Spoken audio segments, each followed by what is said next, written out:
Voters, as a rights group, demand justice for the people that have been taken against their will by the state, and also some of them ending up dead. Now it has become a menace in the country, with different individuals and different quarters calling for justice across the board. President William Ruto did promise that during his tenure in office, we will not see state abductions or people being abducted and killed, but that has not been the case so far. So this morning, we take a look at the return of state abductions as the number keeps growing every day. And also, 97 is just not a small number. It is the number of women that have been killed in the country since the year began. And this still continues to rise, with different quarters calling on the government to declare this a national disaster and a national issue that needs immediate intervention. The head of state recently pronounced himself on the matter, calling on the ministries in charge to be able to fast-track investigations and ensure that everyone that is found culpable is brought to book. But who exactly is committing these murders, and why is justice delayed at this particular instant on this particular front? Well, welcome to the program this morning. This is a new dawn. My name is Brian Amuai, and I do want to welcome you to be part of the program by engaging us on our socials at Amuai Brian, that is on X, at K24 TV, across social media platforms. We'll be sampling your feedback as we continue with the program this morning. We are talking about the return of state abductions in the country. It has been on the rise in the past few days, with others being done in broad daylight in front of people, and with no action being taken whatsoever. Now this morning, I'll be having that conversation with my panel here in studio later on, but also I'll be taking you through some of the stories you're waking up to, and also the newspapers, to tell you exactly what you're looking forward to as far as the day progresses. Now, I do want to take you through the news before we take a look at what the newspapers are saying and later on have a conversation. So let's begin. Now, a cloud of sorrow has descended on a Panja village in Mumias East following the death of a KCSE candidate before the exams could begin. Now, the family claims their child passed on at the school premises, but the school management has denied the reports. Meanwhile, a teacher has been taken to court in Kericho County on charges of exam fraud. Majibu Kisau has more on day 2 of the KCSE exams. Sadness has filled a Panja village in Mumias East after Callistus Amboy Oteu, a 2024 KCSE candidate at St. Patrick Ebubere, passed away before the exams could begin. There are, however, conflicting reports regarding the incident, with the school management denying that the death occurred at the school, while the deceased parents claim they received the tragic news while on the farm, followed by reports that the body was taken to the mortuary at St. Mary's Hospital in Mumias. Wakati nilifika shuleni, nikapata washapeleka Mumias St. Mary's mortuary. Mimi naomba usaidizi kwa sababu sina chochote, na huyo mtoto ambaye nilikuwa nimetegemea yeye kwa kusoma kwake, sina chochote. Sasa alikuwa anasema tu macho ndio inamsumbua, lakini alikuwa anasema ati mwili inauma. Sasa mimi nikajua tu atapona, si kujua ati kumbe mtoto wangu atafarika waache kufanya mtihani. The county's deputy commissioner, Paul Lagat, said that Patrick had been unwell for a while and that reports of him dying at school are untrue. What I got from my officers on the ground is that the boy has been ailing.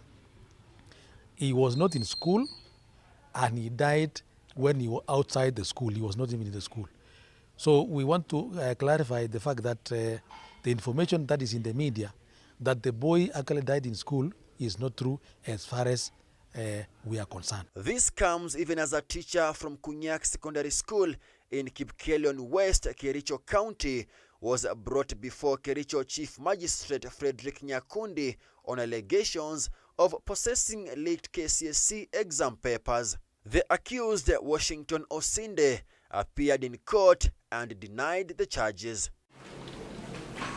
The magistrate ordered the accused to be released on a bond of 500,000 Kenya shillings, or a surety of the same amount. The case will be mentioned again on November 13th this year. The release on a bond of 500,000, which was relative of the same amount, a cash bail of 500,000. In a disheartening incident, 8 teachers are being held at Homa Bay Police Station for allegedly photocopying chemistry exam papers.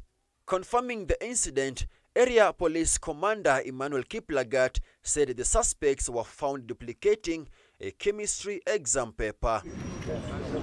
This comes as the Kenya National Examinations Council issues a stern warning to anyone found guilty of exam malpractices. Speaking in Murang'a County, NEC CEO David Njegere confirmed the formation of a special task force to address any issues arising to ensure exam transparency. Yesterday we had 2 cases of attempted impersonation, and thanks to the MAT agency team, the 2 culprits were apprehended, one in Nairobi and another one in Kilifi.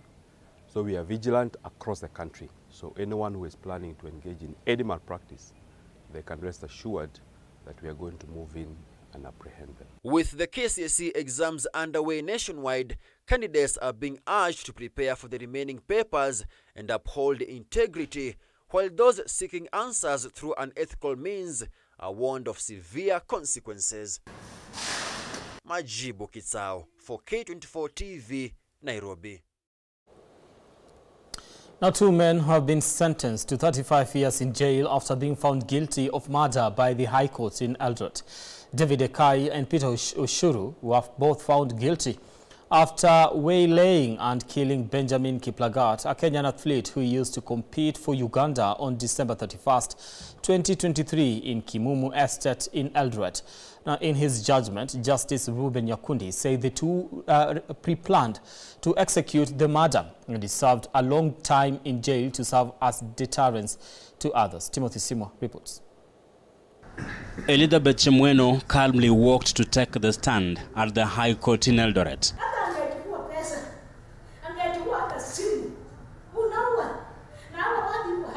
But a few minutes later, she was inconsolable. Chemweno is the mother to slain athlete Benjamin Kiplagat, who met his death in the hands of these 2 men, David Ekai and Peter Ushuru. The 2 were captured on CCTV cameras on 31st December 2023, minutes after executing the murder in Kimumu, Eldoret. Chemweno wanted nothing short of a death sentence for the killers of her breadwinner son.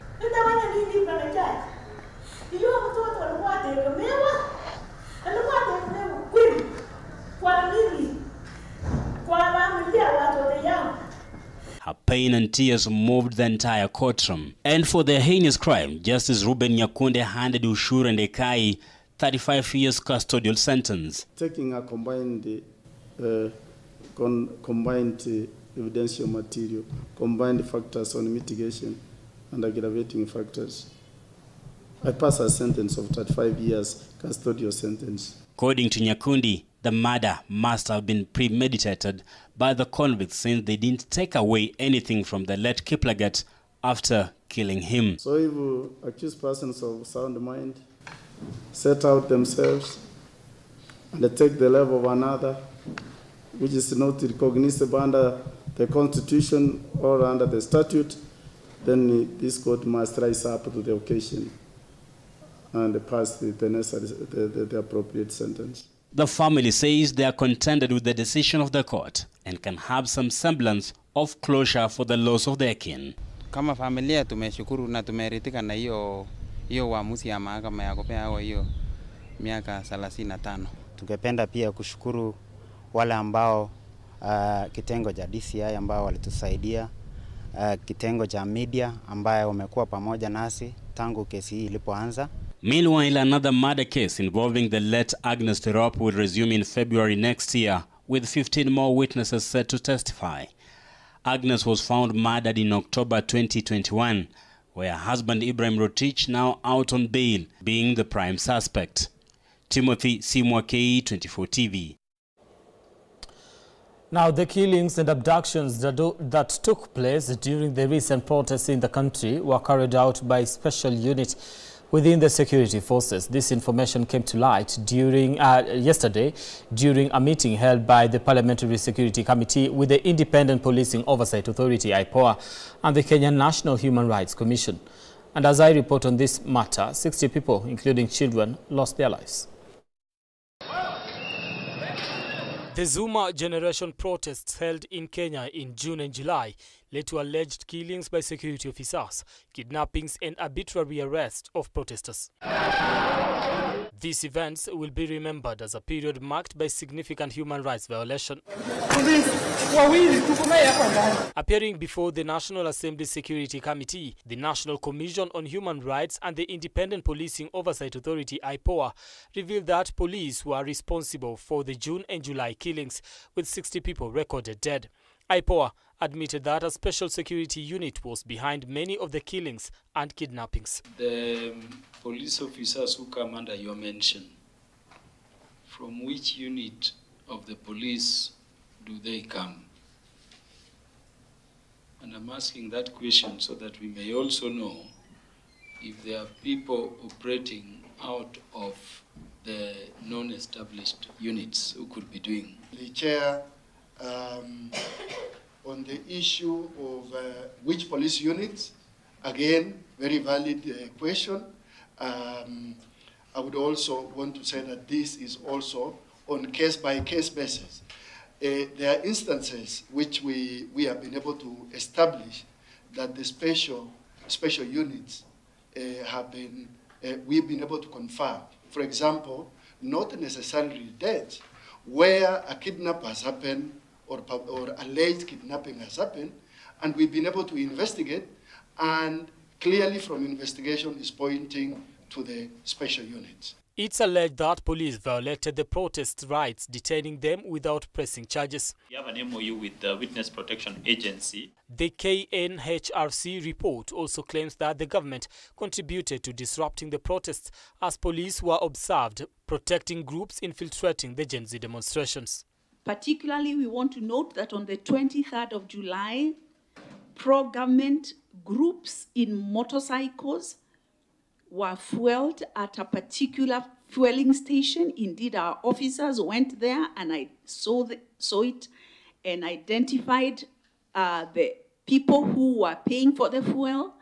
And these motorcycles, ranging in number to over 100, later on flooded the city. And they were chanting anti-Gen Z slogans. We also want to note that the police officers, the security officers, were among and protecting them. The protest led to the death of 60 people, including 3 children and a woman. Over 1,700 people were detained without charges, including minors. KNHRC also reported 601 injuries caused by gunshots, and 25 security officers were injured during the Gen Z protests. The rights of the children and the welfare of the children was violated, and the commission was able to secure release of 45 children who had been arrested. Actually, some of these children were held together with adults in cells, which is a violation of their right. KNHRC also recommends that leaders of the involved agencies be questioned and that action be taken against any officers found guilty. Brian Amoy, K24. Now, Americans yesterday headed to the polls to vote for their next president, with Vice President Kamala Harris and former President Donald Trump each needing at least 270 electoral votes to win. With more than 80 million votes already cast, Vice President Kamala Harris and Trump tied with 3 votes each in the tiny New Hampshire community of Dixville Notch, as polls are expected to close at the end of Tuesday. If she wins, Vice President Kamala Harris will become the first woman president of the United States. Unlike Hillary Clinton, who made gender a central part of her 2016 run for office, at a time of historic polarization, Harris chose to focus on issues of identity.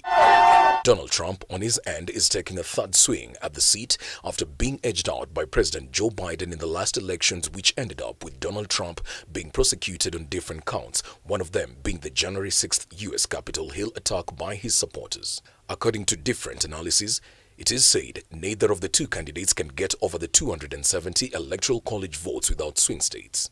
These are Pennsylvania with 19 votes, Georgia with 16 votes, Arizona with 11 votes, North Carolina with 16 votes, Nevada with 6 votes, Michigan with 15 votes, and Wisconsin with 10 electoral votes.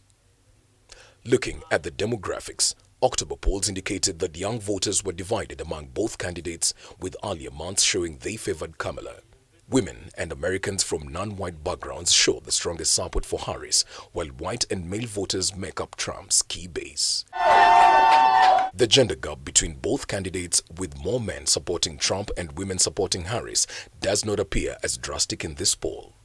The polls will officially close at 1800 Eastern Standard Time. Now, barely 4 days after Kithure Kindiki took oath of office following the ouster of Rigathi Gachagua, former deputy president has cautioned his political allies turned nemesis not to mistake his silence following his ouster. As Milia Kisenya now reports, leaders from the Gema community have also come out to defend the embattled former Madira member of parliament by asking the government to accord him protection from political attacks.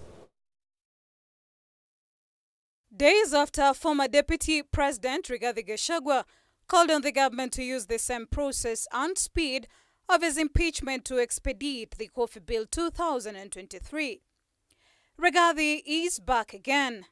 However, this time, he has issued a warning over his silence and that of his followers following his ouster. I want to tell the people of our region not to get worried. Many people are calling me, oh, what's going to happen? Please, don't worry. Our community is very unique, and many people are shocked. We expected people to go to the streets, lighting bonfires, destroying vehicles, shouting. No, that is not who we are.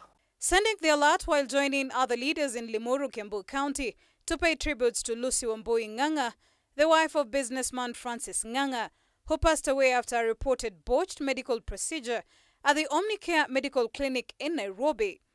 Gachagua has instead persisted with his gospel of peace and unity among his followers. These people don't know us well. As when we feel offended, we feel bad, we keep quiet. Sindio? Mutaendelea kunyamaza? Keep quiet. Say nothing. And if you feel so strongly you must express yourself, do it through song and dance. Sindio? Nyimbo tu na kunyama. Meanwhile, Gema leaders have also come out to defend Rigathi Gachagua, whilst calling on the government and his political nemesis to go slow on him with political attacks. They have, however, lauded the president for choosing Kithure Kindiki as his choice to replace Gachagua. Mheshimiwa former deputy president, nimeona kiti ilikuwa imewekwa hapo, uonekane uko peke yako, hauko peke yako, tuko pamoja. Umekuja kuendeleza na dada yetu. Wenye kuogopa, wacha waogope. Sisi hatutakukataa. Ulikuwa deputy president of the Republic of Kenya, vile ulikuwa former governor, vile watoto walikuwa former governor, tutaendelea kukupenda sababu ulifanyia nchi kazi. Lakini kwa sababu ya siasa mbaya, ulitolewa vile sisi tulitolewa. We feel you. Milia Kisenya, K24 TV.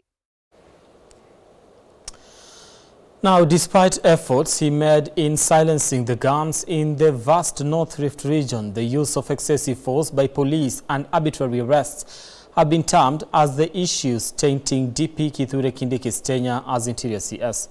As Ketani now files, President William Ruto faces the uphill task in nominating Kindiki's successor, and as to whether loyalty and regional balance will play part in his next Interior boss pick.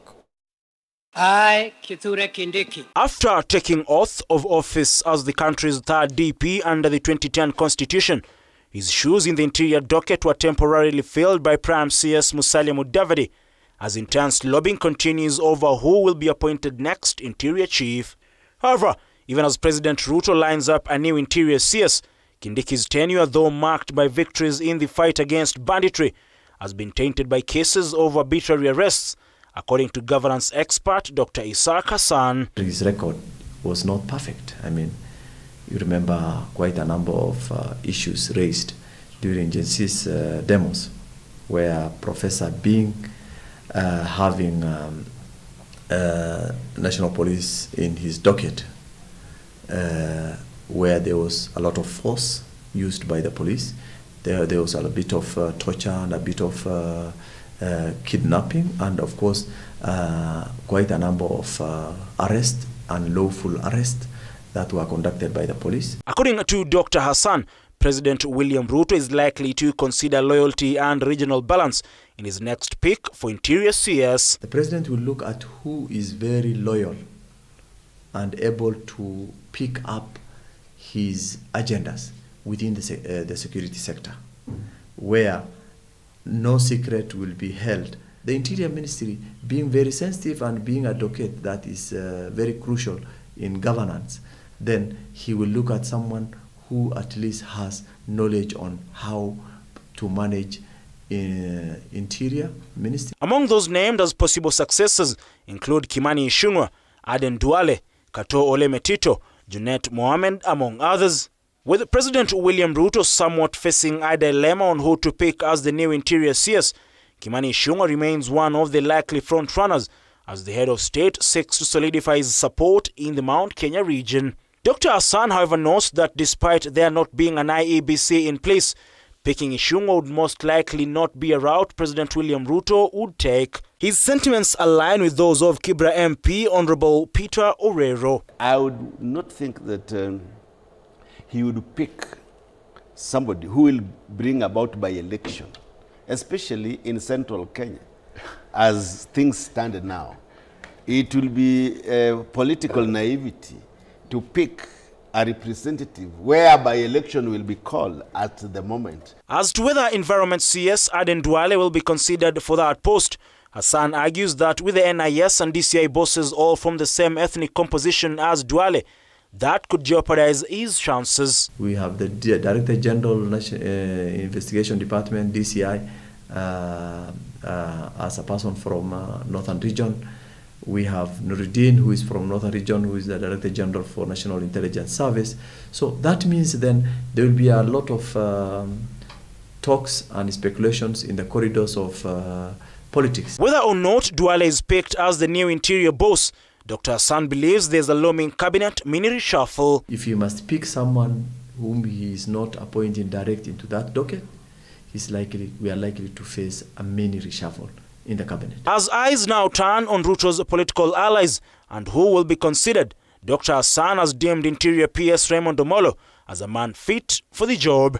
He could be the best choice for that particular docket, simply because he is the PS for Interior, and probably now he has understood what he needs to do and what he's expected to do in that particular docket. As intense lobbying continues, Prime CS Musalia Mudavadi, who is currently doubling up as the acting Interior CS, today paid a courtesy call to the Interior PS, where they deliberated on key issues within the docket. Also thrown into the matrix is State House Comptroller Kato Ole Metito, a seasoned politician whom insiders say is likely to be considered. His appointment is likely to be hindered by the presence of Soipan Tuya in the defense docket, according to Dr. Hassan. Kato, he comes from the Maland, and we already have a CS from Ma. Therefore, as much as he comes from another county, he may have a bit of critics if he's given the position. The ODM factor might as well come into play, with Junet Mohamed said to be the man ODM could front, especially following the formation of the broad-based government. Eyes now turn to President William Ruto and how he will play his cards with the 2027 general election coming into play. Ian Kitani, K24 TV, Nairobi.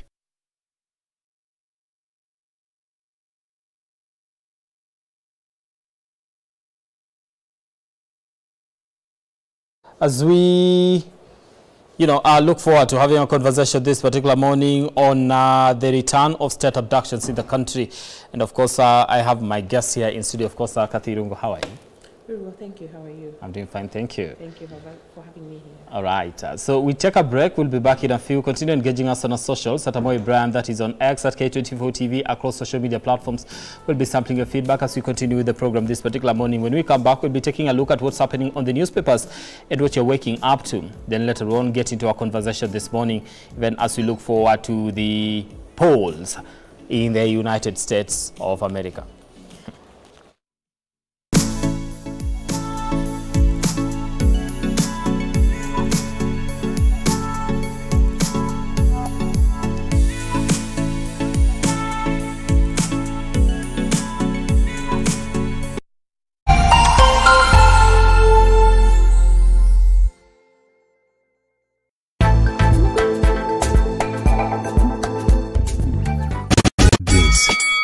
This is the biggest reggae and